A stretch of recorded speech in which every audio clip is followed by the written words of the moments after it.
چوتھی زندگی شروع ہو گئی، عالم برزخ۔ وہ زندگی ہے، موت نہیں ہے، اس کو تو سب مانتے ہیں۔ عذاب قبر ہم مانتے ہیں، قرآن سے ثابت ہے۔ بعض لوگ یہ سمجھتے ہیں کہ شاید قرآن میں ذکر نہیں ہے، غلط بات ہے، لیکن میرے پاس زیادہ وقت نہیں ہے۔ برزخ کے اندر زندگی کی ایک کیفیت ہے، اس کے اندر جیسے کہ ہمارے یہاں بڑی ویسے چھڑ گئی ہیں۔ حضور کی زندگی کیسی ہے؟ آیا ایسی ہے جیسے دنیا میں تھی یا اس سے کچھ مختلف؟ تو میں کہا کرتا ہوں دنیا کی زندگی تو اتنی اچھی زندگی نہیں ہے، حضور کو جو زندگی ہے عالم برزخ میں، اس کا تو ہم تصور بھی نہیں۔ اس عالم برزخ میں کہا گیا شہداء کو وَلَا تَقُولُوا لِمَن يُقْتَلُ فِي سَبِيلِ اللَّهِ أَمْوَاتٌ بَلْ أَحْيَاءٌ وَلَٰكِن لَّا تَشْعُرُونَ۔ اللہ کی راہ میں شہید ہو جانے والوں کو اموات مت کہو، مردہ مت کہو، زندہ ہے، تمہیں اس کا شعور۔ ہمیں شہداء کی زندگی کا شعور نہیں، پھر صدیقین اوپر ہے، پھر انبیاء ان کے اوپر ہے، پھر رسول ان کے اوپر ہے، سب سے اوپر سید المرسلین ہے۔ کیا زندگی ہوگی؟ مَا لَا عَيْنٌ رَأَتْ وَلَا أُذُنٌ سَمِعَتْ وَمَا خَطَرَ عَلَىٰ قَلْبٍ۔ بہرحال پھر یہ چوتھی زندگی آ گئی، پھر آئے گا، پھر سور پھونکا جائے گا، اور پھر فَإِذَا هُمْ قِيَامٌ يَنظُرُونَ، تو سب زندہ ہو کر دوبارہ کھڑے ہو جائیں گے۔ وہ یوم القیامہ ہوگا، کھڑے ہونے کا دن، اور اس سے ہمارا پانچواں دور شروع ہو جائے گا، حیات اخروی۔ اچھا، حیات اخروی کے بارے میں ہمارا کیا ایمان ہے؟ کیا وہ کبھی ختم ہونے والی ہے؟ وہ تو ابدی ہے۔ فَإِنَّهَا لَجَنَّةٌ أَبَدًا أَوْ لَنَارٌ أَبَدًا۔ یہ پوری زندگی، تو زندگی کتنی بڑی ہو گئی۔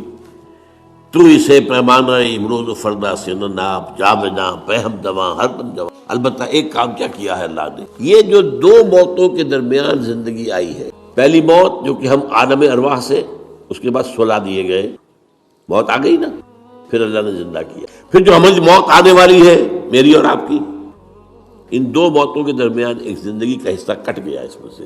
یہ لمبا پروسیس، وہاں سے وہاں تک، مبدأ و معاد، انا للہ و انا الیہ راجعون، اس میں یہ چھوٹا سا ہماری زندگی میں سے حصہ کاٹ کر اس سے ایک امتحانی وقفہ بنایا گیا۔ خلق الموت والحیات لیبلوکم ایکم احسن عملا۔ اس نے زندگی اور موتیں تخلیق کی ہیں تاکہ تمہیں آزمائے کہ کون ہے تم میں سے اچھے عمل کرنے والے۔ یہ امتحانی، اس کو بھی اقبال نے خوب کہا، ملزم ہستی سے تو براہ مانند حباب، اس زیاں خانے میں تیرا امتحان ہے زندگی۔ اب امتحان 3 گھنٹے کا بھی ہوتا ہے تو وہ 30 سال کا بھی ہو سکتا ہے۔ یہ تو ایک کوانٹیٹیٹیو ایلیمنٹ ہوا، امتحان ہے، ٹیسٹنگ از ٹیسٹنگ۔ یہ حیات دنیاوی امتحان ہے۔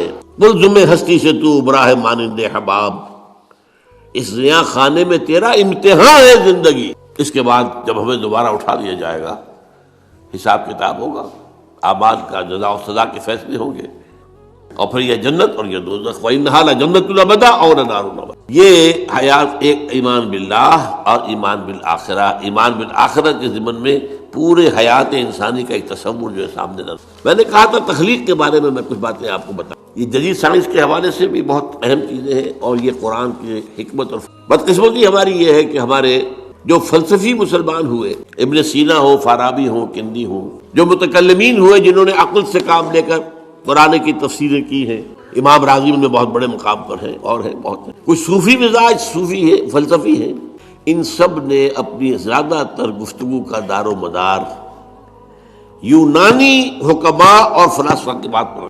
سقراط اس کا شاگرد، افلاطون اس کا شاگرد، ہمارے متکلمین، ہمارے فلاسفہ سب ارسطو کے شاگرد، ہمارے صوفیہ اکثر و بیشتر افلاطون اور پروٹائنس، افلاطونوس ان کے شاگرد۔ لہذا مولانا روم نے بڑا شکوے کے انداز میں کہا تھا، چند خانی حکمت یونانیہ، تم کب تک یونانیوں کی حکمت پڑھتے رہو گے، یونانیوں کا فلسفہ پڑھتے رہو گے، یونانیوں کی میٹا فزکس، یونانیوں کی منطق۔ چند خانی حکمت یونانیہ، حکمت قرآنیہ راہم بخواں۔ کبھی ذرا قرآن مجید میں جو حکمت دی گئی ہے، جو فلسفہ دیا گیا ہے، جو حقائق بیان کیے گئے، کبھی ان پر توجہ کرو۔ اللہ تعالیٰ توفیق دے۔ میری دلی آرزو ہوگی کہ آپ میں سے جو ذہین لوگ ہیں، ظاہر بات ہے کہ یہ میدان ہر شخص، حضور صلی اللہ علیہ وسلم کا جو افرادی انفرادی سطح پر انقلاب برپا کرنے کا پروسیس ہے، 4 الفاظ ہیں اس میں ٹاپ پر آتا ہے حکمت۔ یتلو علیہم آیاتہ یزکیہم ویعلمہم الکتاب والحکمہ، تعلیم محمدی صلی اللہ علیہ وسلم، تربیت نبوی صلی اللہ علیہ وسلم، اس کی سب سے اونچی منزل ہے تعلیم حکمت. تو ظاہر بات ہے کہ ہر شخص اس کا اہل نہیں ہوتا. یہ اللہ تعالیٰ نے ظاہر بات ہے سب کو ایک جیسا نہیں بنایا ہے. جسمانی قوتوں کے اعتبار سے بھی فرق و تفاوت ہے، ذہنی صلاحیتوں کے اعتبار سے بھی فرق و تفاوت ہے. جن لوگوں کے اندر یہ فلسفہ اور حکمت کا ذوق ہو وہ اس معاملے میں آئیں، سوچیں، پڑھیں. میری یہ چند باتیں ہو سکتا ہے کہ ان کے لیے چشم کشا ثابت. وہ کتاب اس وقت میری جو ہے ایجاد و ابداع عالم، وہ آؤٹ آف پرنٹ ہے، موجود نہیں ہے. انشاءاللہ جلدی ہی پرنٹ کروا لیں گے دوبارہ. دیکھیے تخلیق کا مرحلہ اول عالم امر ہے. اللہ کا ایک حکم کن، انما امرہ اذا اراد شیئا ان یقول کن فیکون. اس کن سے ایک نور پیدا ہوا ہے، ویری سٹل، لطیف، حرارت کوئی نہیں، خلق نور. یہ نور اللہ، یہ پہلی شے ہے جو پیدا ہوئی ہے. حکم ایک کن، یہ عالم امر ہے. اس نور سے پیدا کیے گئی تمام ارواح انسانیہ، تمام ملائکہ. ملائکہ کے بارے میں حدیث موجود ہے، قرآن مجید میں ذکر نہیں ہے، حدیث میں ہے. حضرت عائشہ رضی اللہ تعالی عنہا سے مسلم شریف کی روایت ہے کہ ان اللہ خلق الملائکہ من نور. یہ عالم امر ہے پہلے جو پیدا کیا گیا ہے. ایک نور، بسیط نور، لطیف نور. اس نور سے ارواح انسانیہ.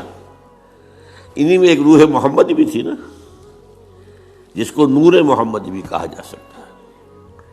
یہ لفظ جو ہمارے یہاں کہا جاتا ہے نور محمدی، نور اس لیے کہ روح نورانی ہے، ملائکہ نورانی ہے. اللہ نے فرشتوں کو نور سے پیدا کیا. اچھا، اب اس تخلیق کا دوسرا مرحلہ آیا. یہ پہلی تخلیق جو میٹا فزیکل ورلڈ کی ہے، دوسری تخلیق ہے فزیکل ورلڈ.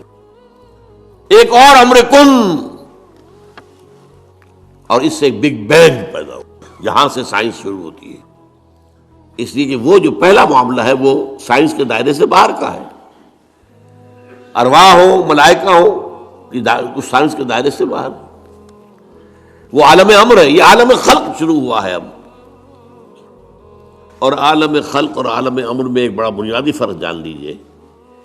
عالم امر میں اللہ کے کسی حکم کے تعمیل میں کوئی لمحہ صرف نہیں ہوتا. کن فیکون، کن فیکون، نو ٹائم ایلیمنٹ. یہی وجہ ہے فرشتے کو عرش سے زمین تک آنے میں کوئی وقت نہیں لگتا. روح کو بھی کوئی وقت نہیں لگتا. یہ بیانڈ دس فزیکل ورلڈ ہے نا.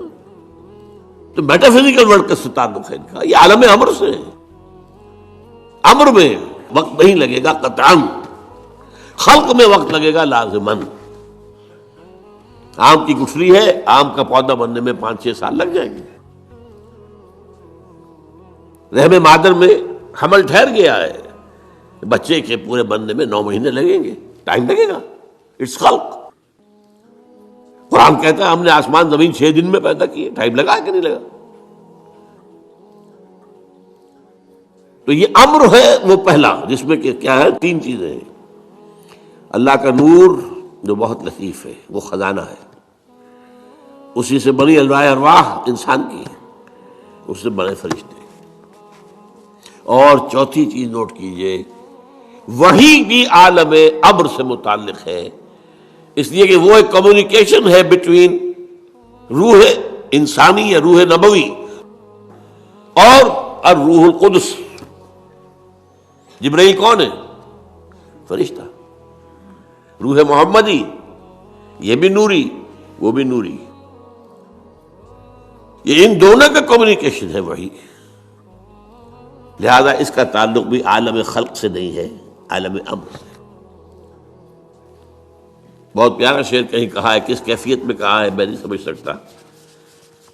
نغمہ وہی ہے نغمہ کہ جس کو روح سنے اور روح سنائے.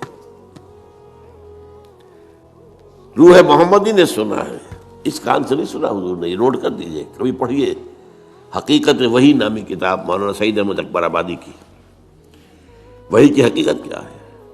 وہی براہ راست قلب پر جاتی ہے، اس کان کے واسطے سے نہیں جاتی۔ یہ کان عالم خلق کا ہے، قلب عالم امر کی شے، روح کا مسکن ہے، وہاں روح ہے، روح محمدی ہے۔ فَإِنَّهُ نَزَّلَهُ عَلَىٰ قَلْبِكَ، اس کو اے نبی اتارا ہے اس فرشتے نے آپ کے دل پر براہ راست۔ تو نغمہ وہی ہے نغمہ کہ جس کو روح سنے